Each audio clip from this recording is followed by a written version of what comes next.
캐스트 어웨이라는 영화가 있습니다. 혹시 여러분들 가운데서 보신 분이 계실지 모르겠습니다. 캐스트 어웨이입니다. 지금으로부터 약 20년 전에 개봉된 비교적 오래된 영화입니다. 이 영화 줄거리를 소개한다면 대충 이렇게 말씀드릴 수가 있습니다. 이 영화의 주인공인 척 롤랜드는 24시간을 쪼개어서 사용할 정도로 아주 바쁘게 살아가는 택배 회사의 직원입니다. 하루는 자기가 사랑하는 켈리라는 약혼녀가 선물해 준 그 손시계를 꼭 손에 쥐고 택배회사 전용 비행기에 올라타게 됩니다. 그런데 그 비행기가 사고로 바다 한가운데 불시착을 하게 됩니다. 비행기에는 산산조각이 나고 정신을 잃고 파도에 떠밀려서 눈을 떴는데 삽불사 그곳이 사람이 아무도 살지 않는 무인도였습니다. 순간 절망감이 밀려 들어왔겠죠. 이 일을 어쩌나, 이제 난 여기서 죽는구나. 두려움과 공포로 휩싸이게 되었습니다. 그럼에도 불구하고 이 주인공인 척 롤랜드는 초인적인 힘을 발휘하여서 무려 1050일 동안, 즉 4년 동안 약혼녀의 사진을 곁에 두고는 생존의 의지를 불태우면서 무인도에서 튀어내는 기념을 토하게 됩니다. 그런데 어느 날요, 알루미늄 판자가 파도에 밀려서 떠내려왔는데 그것을 이용해서 뗏목을 만들어 무인도를 탈출하게 됩니다. 그러고 난 뒤에 기적적으로 꿈에도 그리던 약혼녀를 만나게 되는데 아니나 다를까 그 약혼녀는 결혼해서 다른 남자의 아내가 되었고 아기까지 있더라는 것입니다. 여러분 순간 마음이 먹먹해졌겠죠. 고통이 밀려왔겠죠. 현실이 그러니까 어떡하겠습니까? 남의 여자가 된 약혼녀를 포기하고 마음에서 하나하나 지우는데 영화의 마지막 장면이 이렇습니다. 텅 빈 벌판 사거리에서 혼자 쓸쓸히 서 있는 모습으로 영화가 끝이 나게 되는 것을 보게 됩니다. 저는 이 영화에서 굉장히 중요한 메시지 하나를 발견하게 됩니다. 주인공이 무인도에 떨어져서 모든 것을 다 잃어버렸는데 하나 딱 남는 것이 있습니다. 그것은 바로 사랑입니다. 약혼녀에 대한 불타는 사랑 다 잃어버렸습니다. 그런데 딱 하나 남는데 사랑이 남는 거예요. 그 사랑의 힘으로 4년을 견뎌내었습니다. 그리고 난 뒤에 어떻게 됩니까? 무인도에서 탈출해서 모든 것을 다 찾았는데 하나 딱 잃어버린 것이 있는데 사랑을 잃어버렸습니다. 무인도에 떨어져서 모든 것을 다 잃어버려서도 약혼녀에 대한 사랑을 가지고 있었을 때는 그것이 삶의 의미였고 그것이 생존 본능을 불태우는 원동력이 되었는데 무인도를 탈출하여 모든 것을 다 찾았지만 사랑을 잃어버리게 되니까요, 텅 빈 벌판에 혼자 서 있는 것 같은 절망감이 밀려 들어오더라는 것입니다. 우리가 인생을 살아가는데 무엇이 중요한가를 잘 보여주는 영화라고 저는 생각을 합니다. 이 영화를 보면서 결론은 우리가 인생을 살아가는데 과연 무엇이 가장 중요한가 깊이 생각을 해보는 영화라고 생각을 해요. 오늘 이 본문의 말씀을 보시면 한 율법사가 예수님에게 시험하여 묻습니다. 선생님, 율법 중에 어느 계명이 큽니까? 그랬더니 여러분 예수님의 대답이 이렇습니다. 37절입니다. 이렇게 기록을 합니다. 예수께서 이르시되 내 마음을 다하고 마음을 다하고 뜻을 다하여 주 너희 하나님을 사랑하라 하셨으니. 그 다음에 이어놓은 38절 말씀, 이것이 크고 첫째 되는 계명이요 둘째도 그와 같으니 내 이웃을 내 자신과 같이 사랑하라 하셨으니 이 두 계명이 율법과 선지자의 강령이니라. 여러분 얼마나 선명하고 명료한 말씀입니까? 제가 다시 여러분들에게 설명할 이유가 하나도 없습니다. 예수님의 말씀을 압축하면 딱 두 마디예요. 하나님 사랑, 이웃 사랑. 이 두 계명이 성경 전체의 노른자위라는 것입니다. 제가 신학대학원에 다닐 때 설교학 교수님이 강의 중에 이런 질문을 던졌습니다. 여러분, 설교를 잘 하시기를 원하십니까? 우리 모두는 주저하지 아니하고 예라고 대답을 했습니다. 그리고 교수님이 뭐라고 말씀하시는지 숨을 죽이고 교수님의 입을 주시하고 있는데 교수님이 이렇게 말씀을 하시는 거예요. 여러분들이 설교를 잘 하시려면 무엇보다도 설교를 듣는 청중을 사랑하세요. 진짜 불쌍히 여기는 마음을 가지세요. 이렇게 말씀을 하시는 거예요. 그때 교수님의 말씀을 듣고 깨달은 것이 있습니다. 설교를 잘 하기 위해서 이런 기능 저런 기능을 갖추는 것도 정말 중요하지만은 진짜 중요한 것은 그 설교를 듣는 대상을 눈물겹도록 사랑하는 데서 마음을 움직이는 설교가 가능하구나, 이 사실을 깨닫게 되었습니다. 뭐니 해도 집밥이 최고입니다. 집밥이 그리울 때가 있죠. 왜 그렇습니까?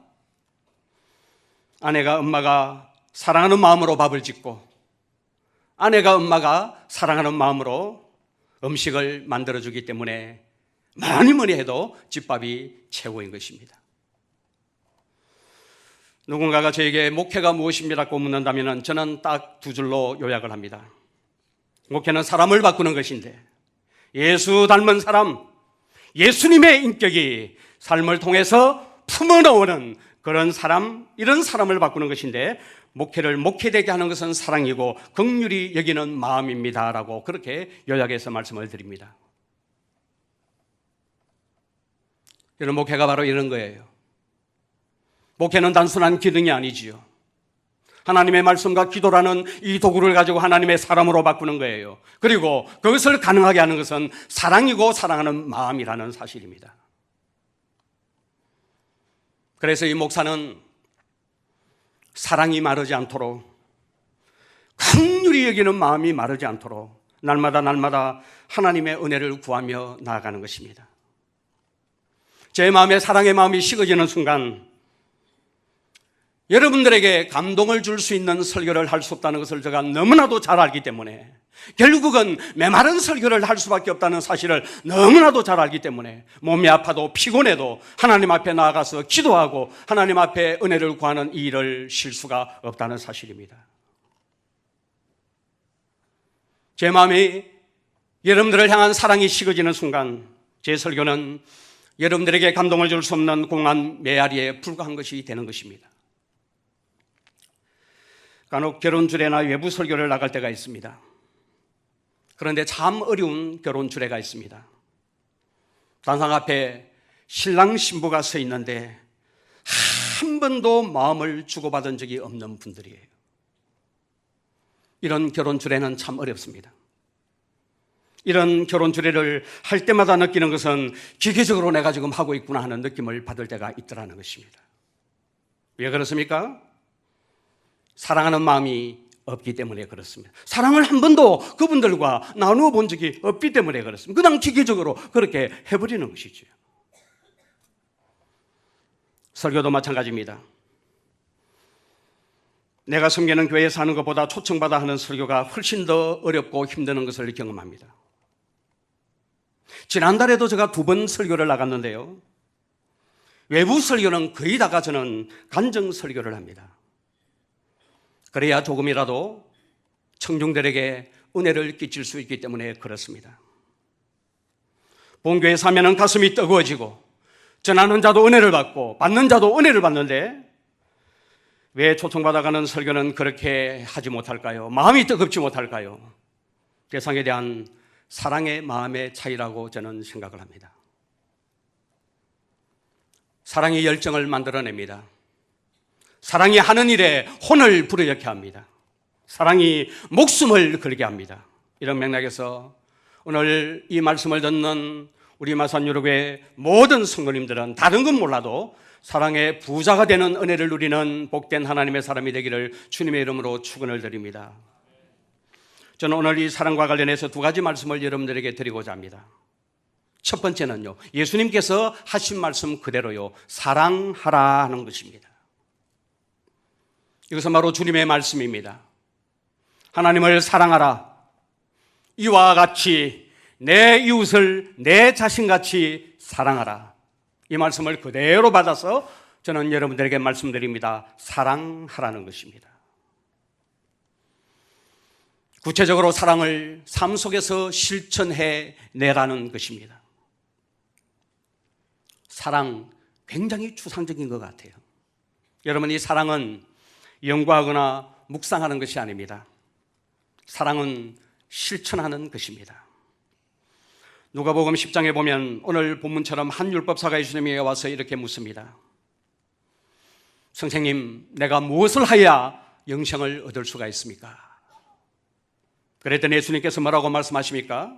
누가복음 10장 27절에 이렇게 말씀을 하십니다. 대답하여 이르시되 내 마음을 다하며 목숨을 다하며 뜻을 다하여 주 너희 하나님을 사랑하고 또한 내 이웃을 내 자신같이 사랑하라 하였나이다. 그리고 난 뒤에 나오는 비유가 무엇인 줄 아십니까? 선한 사마리아인의 비유입니다. 앞의 말씀과 연결된 말씀이라고 볼 수가 있습니다. 이 비유는 저와 여러분들이 너무나도 잘 알고 있는 말씀입니다. 어떤 한 사람이 예루살렘에서 여리고로 내려가다가 강도를 만나게 됩니다.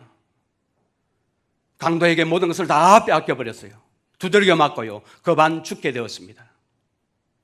신음하고 있는데요, 바로 그곳에 제사장이 지나갑니다. 그런데 거들떠보지도 않고 피하여 가버립니다.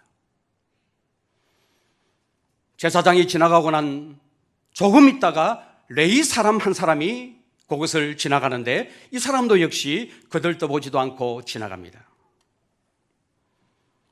세 번째로 사마리아인 한 사람이 지나가는데요, 그 광경을 보고 그를 불쌍히 여겨서 그 상처난 몸에 기름을 바르고 포도주를 붓고 싸매고요, 짐승에 태워서 주막으로 데려가서 돌보아줍니다. 하루를 함께 합니다. 그리고 이튿날 자기 볼일을 보기 위해서 떠나면서 비용을 그 주막의 주인에게 다 지불하고 내가 돌아와서 더 든 비용이 있으면 내가 지불하겠습니다, 그 약속을 하고 떠나게 됩니다. 이 비유를 예수님께서 말씀하시고 난 뒤에 그 율법사에게 이 질문을 던집니다. 이 세 사람, 제사장, 레위인, 사마리아인 가운데 누가 강도 만난 자의 이웃이냐 이렇게 묻습니다. 여러분, 강도 만난 자의 이웃이 누구입니까? 실제적으로 도움을 주고 실제적인 필요를 채워주는 사마리아인이 강도 만난 사람의 이웃이 되는 것이죠. 성경에서 말하는 이웃의 정의는 달라요. 내 집 가까이 살고 물리적으로 자주 만나는 사람이라고 해서 그 사람이 이웃이 아니라는 것입니다. 진짜 이웃은 누구입니까?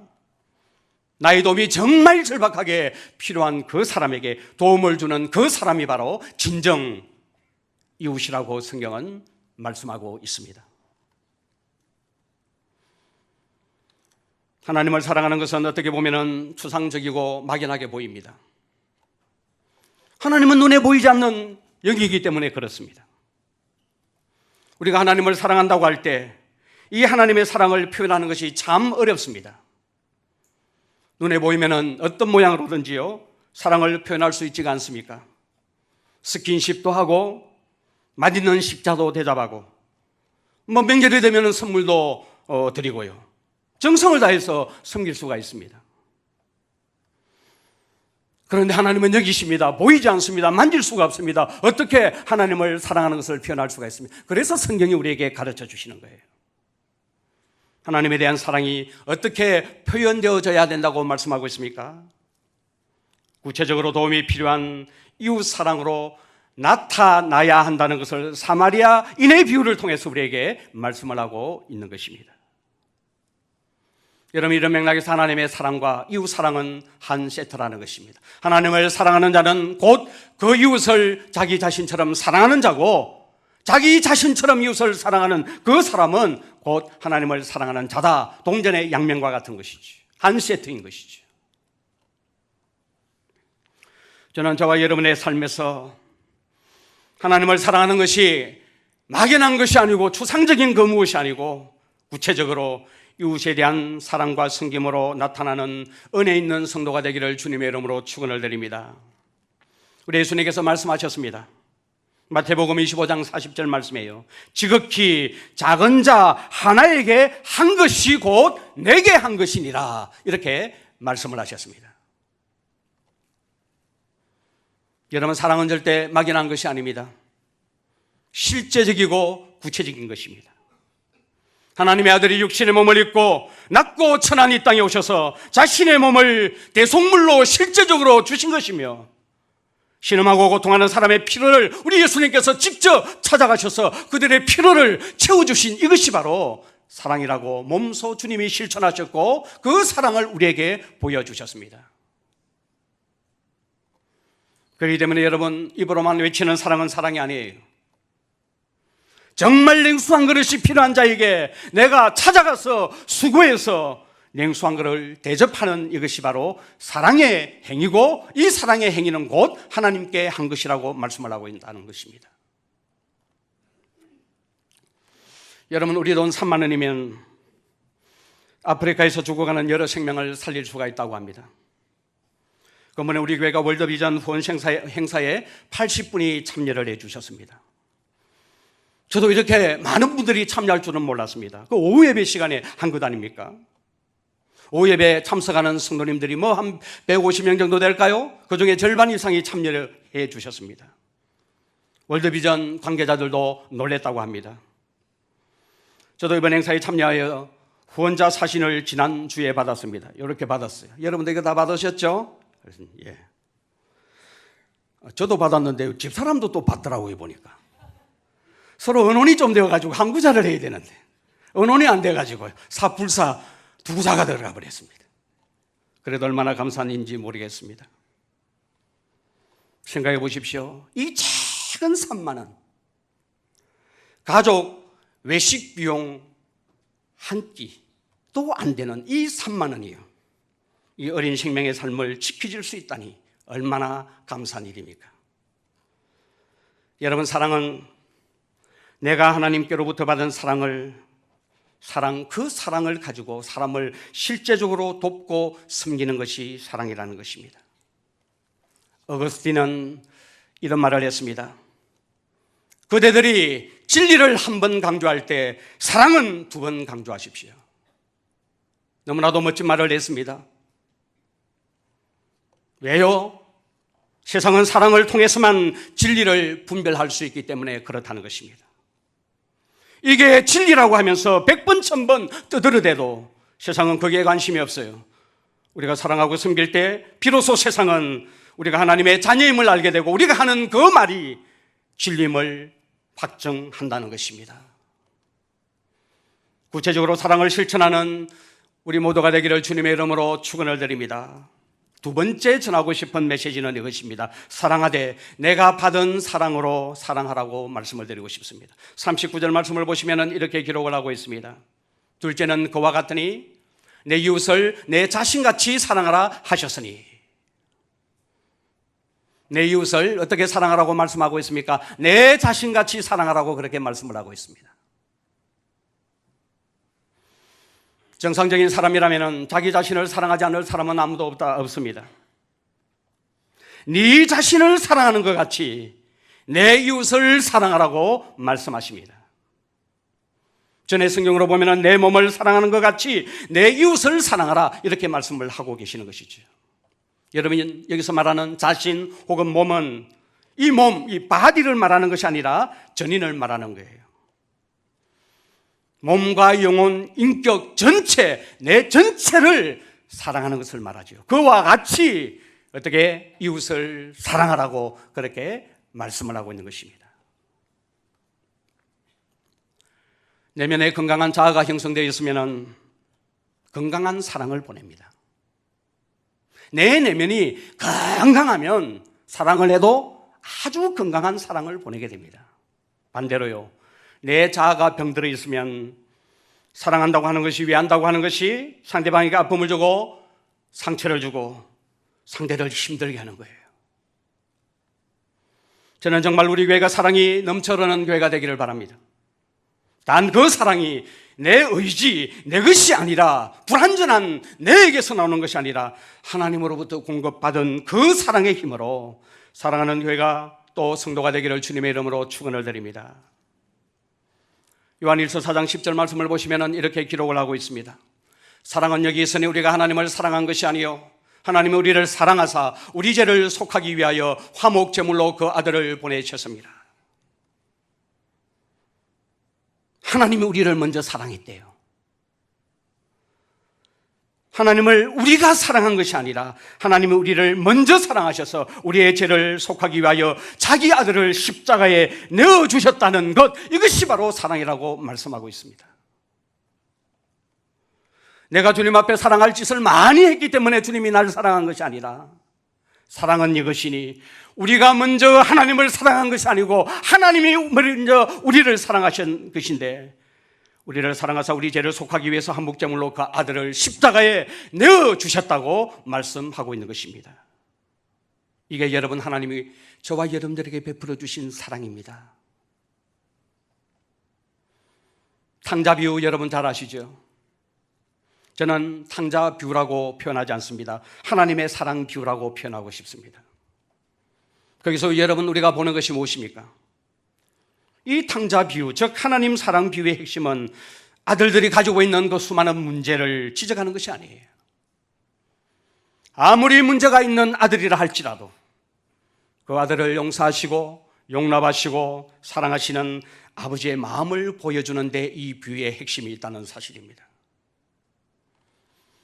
아버지가 죽기도 전에 유산을 받아서 지 마음대로 살다가 재산을 다 탕진하고 목숨 하나만 부지하여 빈털터리가 되어서 아버지 집으로 돌아갈 생각을 하게 됩니다. 우리 아버지 집에는 많은 품꾼들이 있는데 이 품꾼들은 넉넉하게 아버지의 보호를 받아서 먹고 있지 않느냐. 죽어도 아버지 집으로 돌아가서 죽자. 품꾼의 하나로 받아주는 것만 해도 감지덕지다, 그렇게 생각을 하면서 아버지 집으로 돌아갑니다. 그런데 아버지가 어떻게 합니까?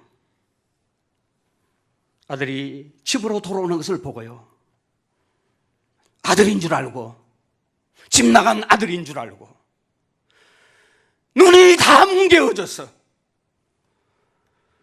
뛰어 달려가서 목을 안고 입을 맞춥니다. 그것뿐입니까? 제일 좋은 옷으로 갈아입히고 손에 가락지를 끼우고 발에 신을 신겨줍니다. 그것뿐입니까 여러분? 온 동네 사람들을 다 불렀어요. 살찐 송아지를 잡아서 잔치를 배설합니다. 이게 하나님 아버지의 사랑이라는 것입니다. 나는 실패했고, 나는 허랑방탕했고, 나는 해서는 안 될 짓을 하고 영원히 죽어서 마땅한 존재이지만 아버지는 그런 것을 아랑곳하지 않는 거예요. 목을 베어 기다리고 계시는 거예요. 눈이 다 뭉개어졌습니다. 아들을 기다린다고요. 돌아오니까 어떻게 합니까? 목을 어긋맞고 춤을 추는 거예요. 가장 좋은 것을 꺼내어서 입혀주고 끼워주고 신겨주고 온 동네 사람들을 다 불러서 잔치를 배설해 주시는 것입니다. 이것이 바로 하나님의 사랑입니다. 저는 저와 여러분이 사랑하려고 애쓰는 것도 중요하지만은 먼저 하나님의 사랑이 어떤 것인지를 알고 경험하는 은혜를 누리시기를 주님의 이름으로 부탁을 드립니다. 왜 이게 여러분 중요한 줄 아십니까? 받은 것만큼 주기 때문에 그렇습니다. 깨달은 것만큼 행할 수 있기 때문에 그렇습니다. 성장 과정에서 사랑을 받은 적이 없는 사람이 어려운 이유가 바로 이것입니다. 사랑을 받아본 경험이 없기 때문에 사랑할 줄을 모르는 거예요. 사랑을 표현할 줄 모르는 거예요. 사랑을 표현해도 너무나도 미숙하게 표현을 하는 거예요. 사랑을 받아온 경험이 없기 때문에.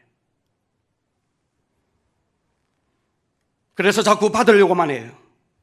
나에게 2%가 더 부족하다 하면서 사랑에 목말라하는 것을 보게 됩니다. 그렇기 때문에 부모로부터 사랑을 받지 못하고 자란 사람이 결혼 생활이 어렵고요, 대인관계가 어려운 것입니다. 그렇기 때문에 하나님의 사랑이, 우리에게 베풀어 주신 청량할 수 없는 그 하나님의 사랑이 어떤 사랑인지를 먼저 알고 경험해야만이, 또 이 사랑이 우리 삶 속에 공급하게 되면 누군가를 사랑할 수 있는 힘이 저는 생겨나게 될 줄로 믿습니다.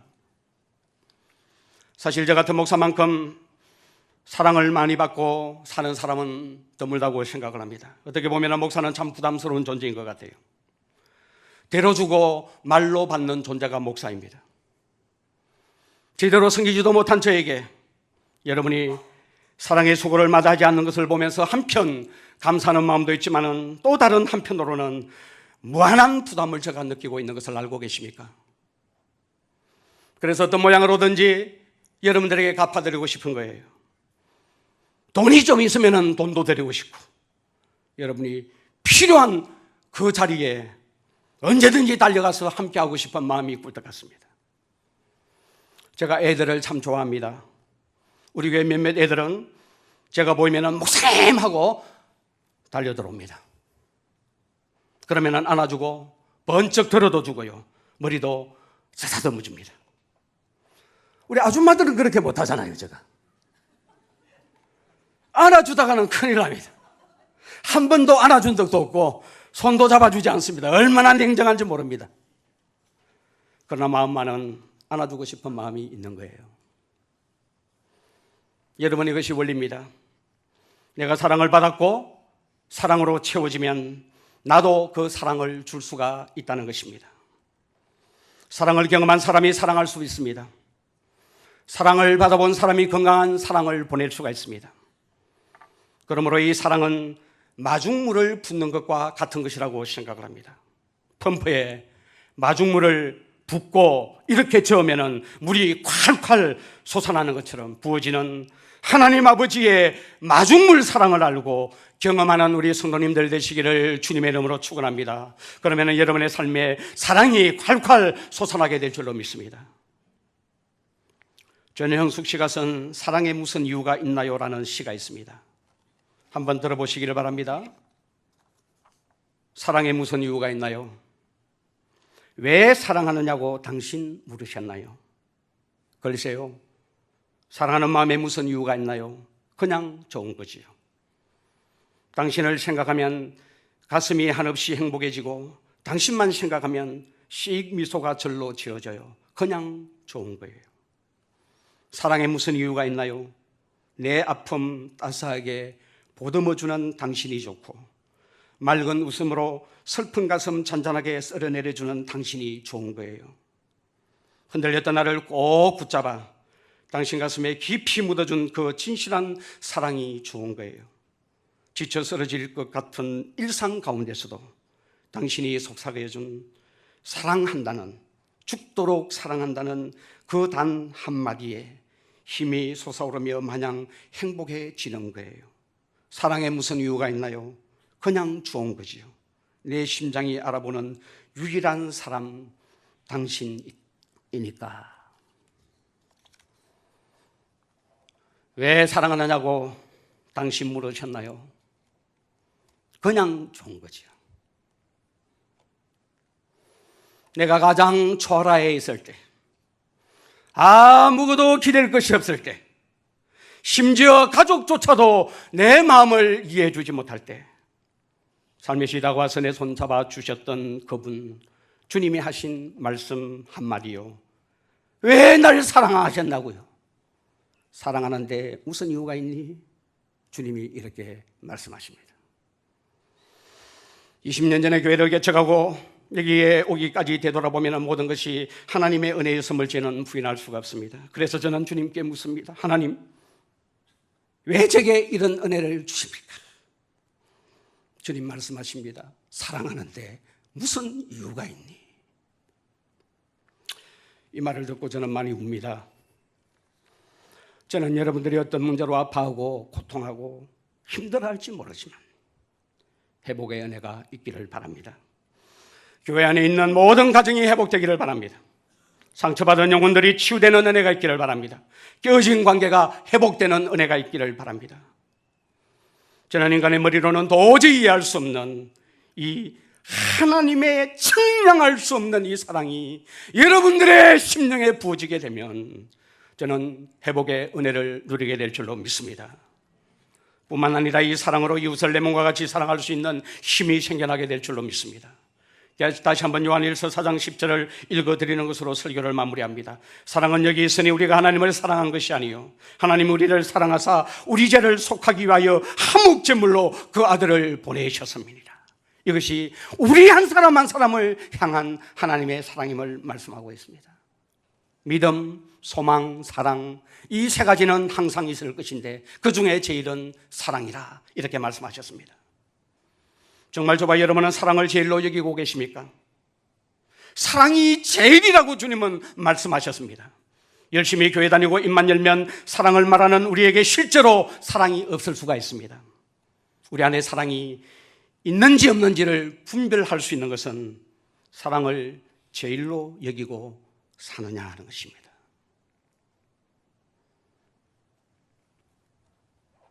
이해하십니까? 용서하십니까? 용납하십니까? 사랑을 제일로 여기고 사는 사람, 그 사람이 정말 사랑이 있는 사람입니다. 사랑을 실천하는 저와 여러분들이 되시기를 부탁드립니다. 사랑하되 내 의지로 내 힘이 아닌 하나님이 내게 베풀어 주신 그 측량할 수 없는 사랑으로 사랑하는 하나님의 사람이 다 되기를 주님의 이름으로 부탁을 드립니다. 이렇게 해서 사랑이 역사하면 회복의 은혜가 여러분들의 삶 가운데 풍성하게 누려지게 될 줄로 믿습니다. 이 은혜를 다 사모하고 사랑 안으로 깊이 들어가서 사랑을 경험하고 살자는 걸 실천하면서 살아내는 우리 모두가 되기를 주님의 이름으로 축원합니다.